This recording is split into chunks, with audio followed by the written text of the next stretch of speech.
Oh, hey, Jerry, Mr. Seinfeld.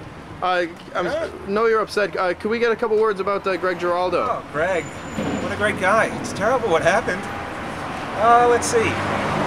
Well, the first person at the hospital to notice he stopped breathing was the groupie sitting on his face. Excuse me?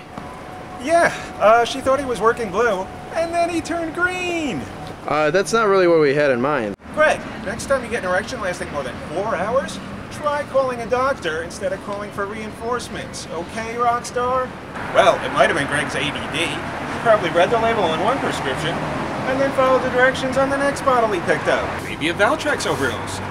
Greg probably thought he had to take one pill for each time he was exposed to herpes. Occupational hazard. Actually, we were kind of thinking more of a fond remembrance. Fond remembrance? Well, I remember when Greg heard Billy Mays died of an oxy overdose, he had to try it. Unfortunately, what he got from Billy's infomercial was not OxyContin! You know, Greg, there's easier ways to get your YouTube views up than dying. How about that sex tape you made with Lisa Lampanelli? Oh wait, that's the reason why you're on drugs in the first place. And the booze, my god. I told you Weichmeister was a bad name for a shot. Sure, you can drive home after one shot of Jaeger, but the Vicodin has you falling asleep in the driveway! And I have to admit, it is tough taking drugs as you get older. Greg told me he once mixed Cialis and Flomax and blew up his prostate! I told Greg laughter is the best medicine. Unless, of course, you're a comedian, then it just reminds you of work. And that's when you start stuffing your martini Alice with Xanax. Thanks, Jerry. I think that's enough. You know, Greg should have seen a doctor about his drug problem. Oh, wait, that's how he got the drug problem. You know, if dope dealers took Blue Cross, this never would have happened. Nobody's ever OD'd on bong hits. Of course, Rosie O'Donnell has come close a few times. With the munchies. But she knows how to make herself throw up.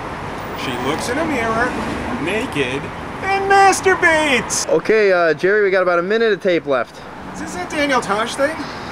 You give me 60 seconds, I'll give you a eulogy. Nicolas Cage just did a sequel to Bad Lieutenant. Maybe he'll tackle Greg's story next with Leaving New Brunswick. I heard he asked for the Mitch Hedberg suite. Maybe it was a suicide.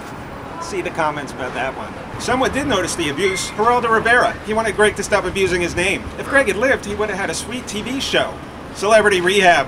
You're lucky, Jeff Conway. Actually, the family was going to cremate him so he could finally have a roast of his own. Alright, that's not very original. I used it when Bill Hicks died. You know, the wake was a potluck. A lot of Greg's comedian friends brought weed. We didn't know what to say to his wife. A few comedians offered their condolences. Most offered their phone numbers. I got the 7-year itch! His agent must be pissed. There goes that Pfizer endorsement. This is why they need drug testing for people who work in comedy clubs. Dean Cook, if you're looking for a doctor, Greg's guy has an opening. You know, I think to prevent these deaths in the future, Katy Perry really needs to be doing more than just Russell Brand. She can start by kissing Sarah Silverman. Okay, that's it, Jerry. The battery's dying. Dying? Wow. Yeah. I'd keep going if we could harness all this energy Greg's making spinning in his grave. But, well, great guy. I'm gonna miss him. Thanks, Jerry.